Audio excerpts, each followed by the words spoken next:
क्या आप जानते हैं कि आप जिस नेता से प्यार करते हैं या जिस नेता को आप सपोर्ट करते हैं, जिस क्रिकेटर के आप इतने बड़े फैन हैं कि उसके हर एक चौके छक्के या उसके विकेट पर अपनी खुशी जाहिर करते हैं, या फिर आप किसी बॉलीवुड, हॉलीवुड या किसी भी एक्टर के आप जो है कि फैन हैं, उसके दीवाने हैं।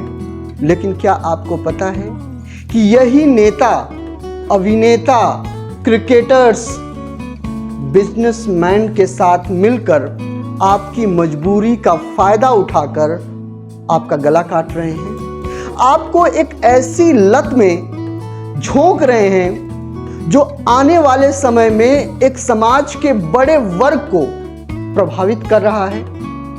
नमस्कार, दिस इज एसके सिंह और मुद्दे की बात में आपका बहुत बहुत स्वागत है। इससे पहले कि इस मुद्दे के परतों को एक एक करके खोलने और समझने की हम कोशिश करते हैं, सबसे पहले ये सुनिए कुछ लोगों के एडवर्टाइजमेंट और देखिए जरा इसको समझने की कोशिश कीजिए। 19 ओवर की समाप्ति पर अबे क्या जीता?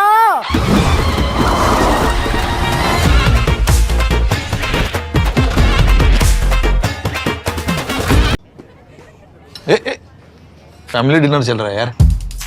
पापा? नो पापा, जब तक टूर्नामेंट ऑन है, शर्मा जी का बेटा मेरा बेटा। वरुण, सुना क्या? ड्रीम।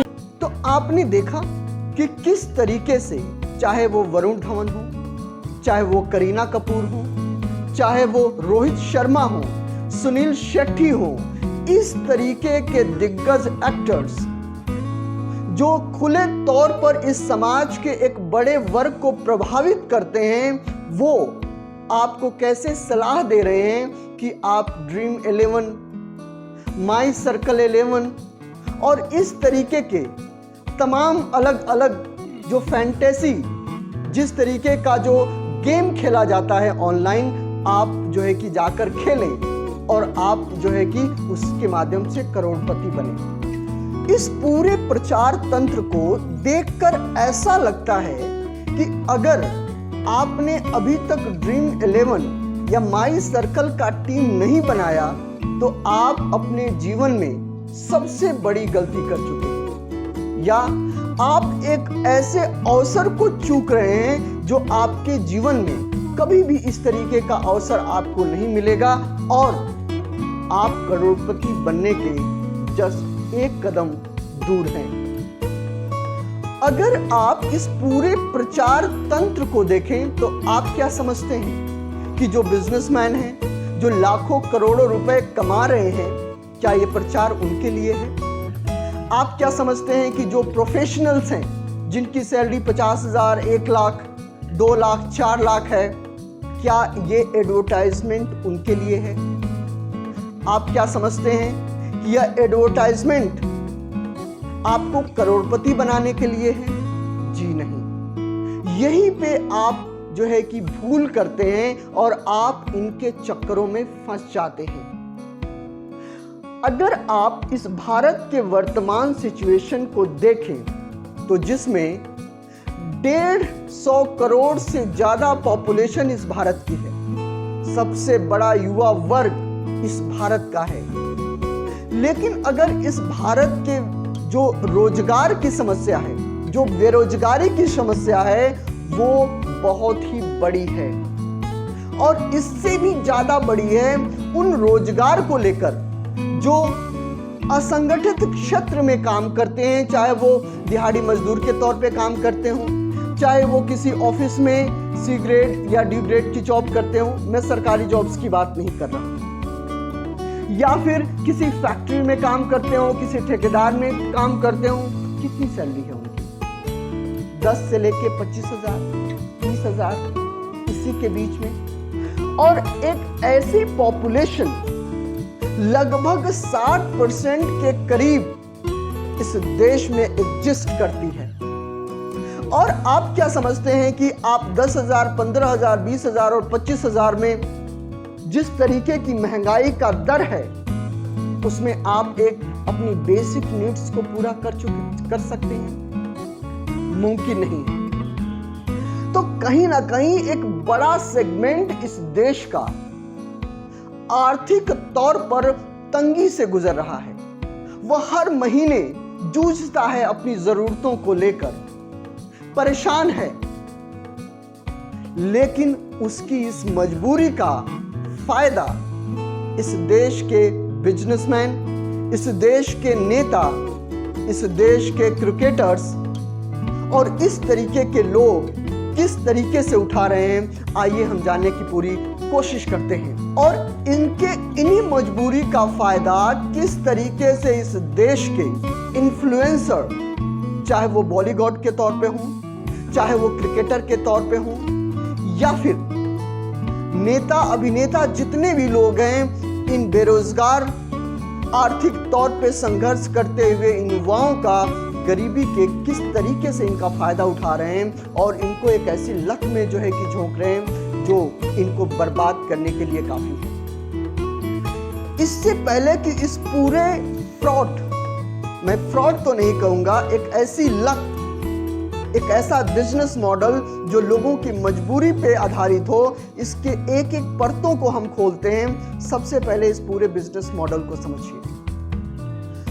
ऑनलाइन गेम चाहे कोई भी हो, किसी भी तरीके का हो, चाहे वो आईपीएल पे हो, वनडे पे हो, चाहे वो कबड्डी पे हो, चाहे वो टेनिस पे हो, किसी भी तरीके का गेम हो, टीम बनाकर खेलना और उसके सहारे एक बड़े अमाउंट को जीतने की जो इच्छा है, उसको लेकर जो है कि आगे बढ़ना।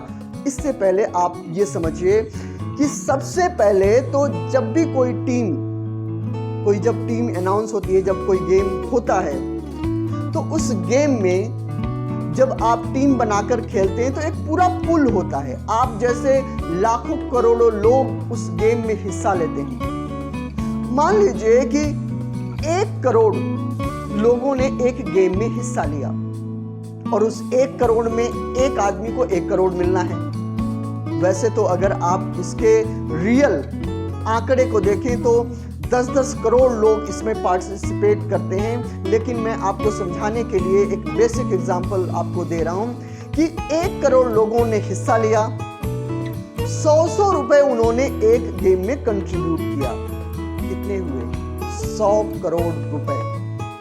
अब 100 करोड़ रुपए गए जो है कि उस कंपनी के पास, और उस कंपनी ने पहले ही जब आप गेम को शुरू करते हैं तो वहां पे बकायदा, मुझे विश्वास नहीं हुआ था लेकिन मैंने खोल कर खुद जो है कि देखा तो वहां पे लिखा होता है, अगर आप देखें तो, क्योंकि इस प्राइज में सिर्फ 50% अमाउंट ही कंट्रीब्यूट होगा, 49%, 45%, 66% डिपेंड करता है अलग अलग गेम पर।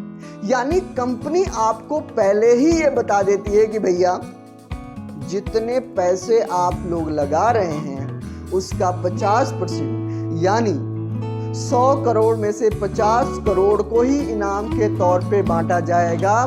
बाकी जो 50 करोड़ हैं वो कंपनी के पास होंगे। तो आपको क्या लगता है कि क्या ये 50 करोड़ सीधे कंपनी के पास जाते हैं? जी नहीं। उस 50 करोड़ में उनके सारे खर्चे होते हैं। कौन लेता है वो 50 करोड़? एक्टर्स लेंगे। ये जो क्रिकेटर्स आपके हैं जिनको आप बहुत हीरो समझते हैं, या एक्टर्स, हीरो हीरोइन जो आपको जो है कि करोड़पति बना रहे हैं, पता नहीं खुद खेलते होंगे कि नहीं, मुझे नहीं पता, मुझे नहीं लगता कि कोई उसमें खेलता होगा, लेकिन 50 करोड़ में से उनका हिस्सा होता है एडवर्टाइजमेंट करने के तौर पे, बड़ा अमाउंट उनको जो है कि मिलता है। जो एक्टर्स होते हैं आप देखेंगे कि किस तरीके से सुनील शेट्टी, वरुण धवन, करीना कपूर, ऐसे अनेक एक्टर्स आप क्रिकेटर्स में देखेंगे तो चाहे वो क्रिकेटर रोहित शर्मा हो या विराट कोहली हो, धोनी हो, या कोई भी क्रिकेटर, सौरव गांगुली तक को ले लीजिए जो एक पुराने समय में कैप्टन हुआ करते थे इंडियन टीम का, अब वो माई सर्कल 11 ऐसा कुछ जो है कि पूरा एक गेम प्लान लोगों को गेम खेलने के लिए। मैंने तो आज एक वीडियो भी देखा कि किस तरीके से एक करोड़पति व्यक्ति से बात कर रहे हैं वो। तो ये पूरा जो सिस्टम है, ये सिस्टम इस तरीके से चलता है कि सबसे पहले तो ये मोटी फीस लेकर ये लोग अलग हो जाते हैं। उसके बाद आता है पॉलिटिशियंस का।